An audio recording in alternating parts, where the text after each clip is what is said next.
नमस्कार दोस्तों, स्वागत है आप सभी का आपके अपने YouTube channel study experts classes पर। आज हम एक बहुत ही महत्वपूर्ण अपडेट लेकर के आए हैं जो रेलवे भर्ती बोर्ड RRB द्वारा जारी किया गया है। ये सहायक लोको पायलट पर आधारित यानी कि ALP भर्ती परीक्षा 2024 के पहले चरण के परिणामों से जुड़ा हुआ है। यदि आपने इस परीक्षा में भाग लिया था तो ये वीडियो आपके लिए बेहद खास होने वाला है, क्योंकि हम यहाँ आपको कट ऑफ मार्क्स और अन्य ज़रूरी जानकारी विस्तार से देने वाले हैं।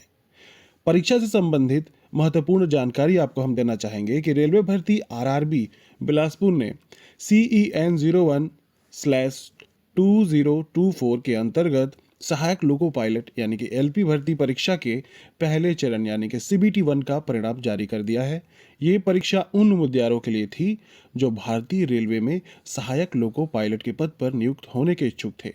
इस परीक्षा में पास होने वाले उम्मीदवार अब दूसरे चरण यानी कि CBT-2 के लिए चयनित किए गए हैं।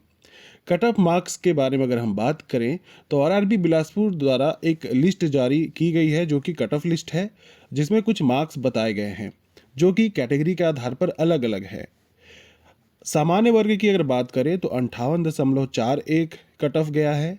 अगर हम SC यानी अनुसूचित जाति की बात करें तो 40.68 और अगर ST यानी कि अनुसूचित जनजाति की बात करें तो 30.39 और OBC यानी कि अन्य पिछड़ा वर्ग की बात करें तो 46.48।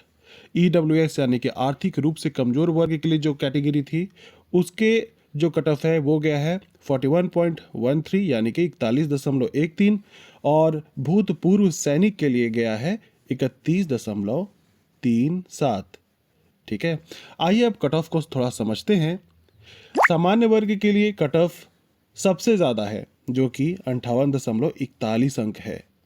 अन्य पिछड़ा वर्ग की अगर हम बात करें तो OBC का कट ऑफ है 46.4 अंक, जो कि UR से यानी कि अनरिजर्व्ड से बस थोड़ी सी ही कम है।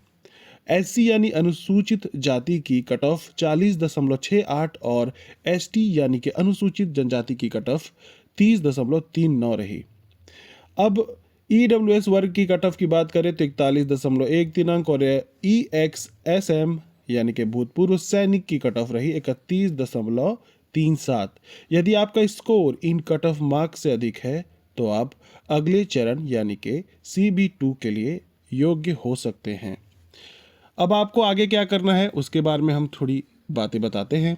यदि आपने CBT-1 में कट ऑफ से ज़्यादा अंक हासिल किए हैं तो अब आपको CBT-2 के लिए तैयारी शुरू कर देनी चाहिए। CBT-2 की जो परीक्षा है वो जल्द ही आयोजित की जाएगी और RRB की आधिकारिक वेबसाइट पर जाना पड़ेगा आपको, जिसका नोटिफिकेशन बाकी मिल जाएगा, जो समय समय पर जानकारी वो देते हैं।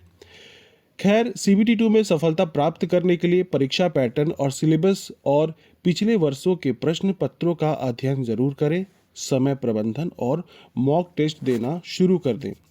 अगर हम कंक्लूजन की अगर बात करते हैं तो दोस्तों एक बहुत ही बड़ी खबर है उन सभी उम्मीदवारों के लिए जो रेलवे में सहायक लोको पायलट का सपना देख रहे हैं। RRB बिलासपुर ने CBT-1 का परिणाम जारी कर दिया है और अब CBT-2 की तैयारी शुरू करने का आप सभी का समय आ गया है।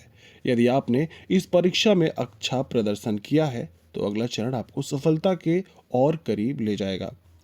यदि आपको ये जानकारी उपयोगी लगी हो तो वीडियो को लाइक करें, शेयर करें और हमारे चैनल को सब्सक्राइब करें ताकि आगे भी रेलवे से जुड़ी सभी अपडेट्स आपको मिलती रहे। धन्यवाद, शुभकामनाएं आप सभी को।